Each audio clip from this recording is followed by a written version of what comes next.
Thank you, Presiding Officer. March the 8th each year is an important day for women around the world, whether in the first world or the third world, in developed or developing countries, and whether they are rich or poor. It's a day where we remind ourselves of the struggle to achieve equality that so many women have fought and died for over the decades and the centuries. And it's also a very stark reminder of how far we still have to go. No matter the issue, equal pay, employment opportunities, gender-based violence, or respect and recognition for achievements and roles in society, women are still fighting for equality and for parity. That's why we must be bold for change, and that's the defining theme of International Women's Day for 2017. To be bold, women must be seen and be heard. To be bold, we must act on our beliefs and our promises. And to be bold, we must lead. Improving female representation in the workplace is a challenge for any government, unless they are bold. And the Scottish Government's Partnership for Change 50-50 by 2020 is a step in the right direction. But I don't believe it's enough when we see the stats around female representation on boards of public and private organisations. There are no female chief executive officers of any of Scotland's top companies. Only 1 in 4 company directors are female. And in the public sector, only 28% are chief executives. And when you compare these figures to the fact that women make up 52% of Scotland's population, then we should all be embarrassed as a nation that women are not offered the same opportunities as men. And the reasons for this are social and economic and go back decades, if not centuries. It's less than 100 years since women won the right to vote. And still we are underrepresented in public and political life.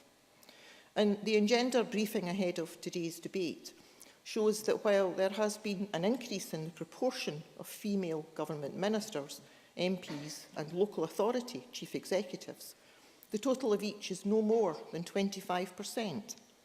And we know that there is still a lot of work ahead.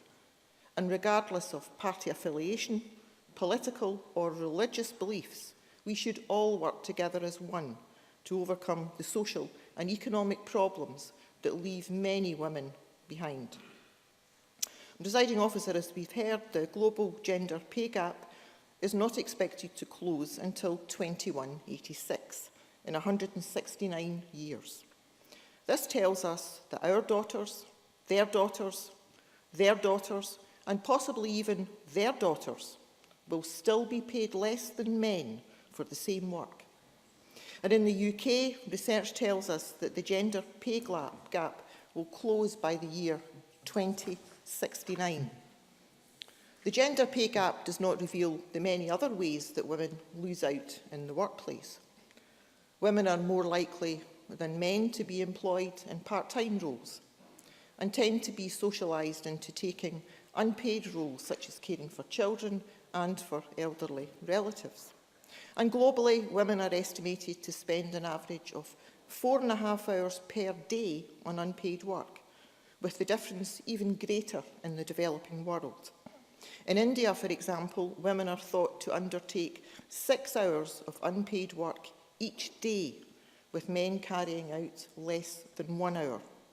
And where women do participate in the world of work, they tend to be concentrated in low-paid and lower-skilled roles, often referred to as the 5 Cs: cleaning, catering, clerical, cashiering, and caring work. And research also shows that only 1 in 5 people working in science, technology, engineering, and maths are women. Occupational segregation is unfair, not only to women who find opportunities close to them, but to all. It's damaging to our cultures and to our societies that women can't express themselves wholeheartedly or aim to achieve better for themselves or for their children. And Presiding Officer, I'd like to take this opportunity to highlight some fantastic female role models in my home area of Renfrewshire. In Renfrewshire, we have women running our airport, our college, our council, and taking on the most daring of challenges to raise money for charity. So to close, I'd like to praise Amanda McMillan of Glasgow Airport, Audrey Cumberford of West College, Scotland, and Renfrewshire Council's Sandra Black and Provost Anne Hall. Thank you.